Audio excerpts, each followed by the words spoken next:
Du groupe CGT-FO. Merci, Monsieur le Président.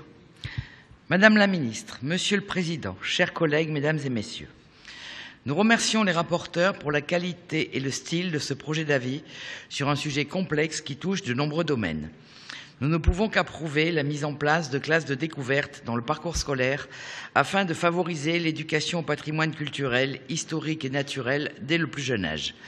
Cela permettra aux enfants et aux adolescents de découvrir le patrimoine qui les entoure et de devenir les acteurs de sa promotion. La préconisation de création d'une haute école du tourisme nous paraît indispensable si nous souhaitons former efficacement les professionnels du secteur et ainsi poursuivre l'amélioration de l'accueil des touristes dans notre pays. La formation à l'utilisation du numérique pour ces professionnels nécessite, comme évoqué dans le projet d'avis, une forte et rapide mobilisation des pouvoirs publics et des acteurs du secteur, mais aussi un engagement financier à la hauteur des enjeux.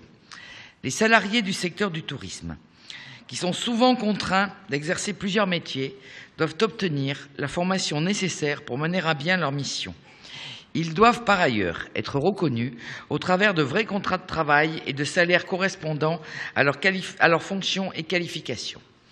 Nous approuvons la demande faite aux responsables politiques de mettre en place une structure nationale unique qui couvrirait l'ensemble des activités liées au tourisme.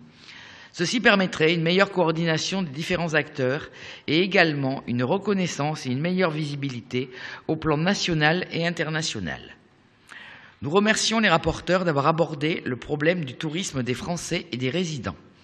En effet, on ne peut se contenter de constater les effets positifs de la venue en France de touristes étrangers sur l'économie et les emplois, sans déplorer que le quart de la population française ne parte pas en vacances en raison de sa situation sociale et financière. De ce fait, nous partageons la nécessité de mise en place d'un plan national pour le départ en vacances.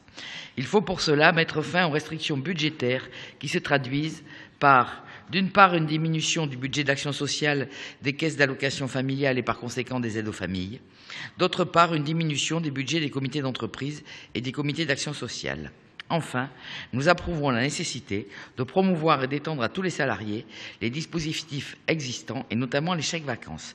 Le groupe Force ouvrière votera le projet d'avis qui vient de nous être présenté. Merci.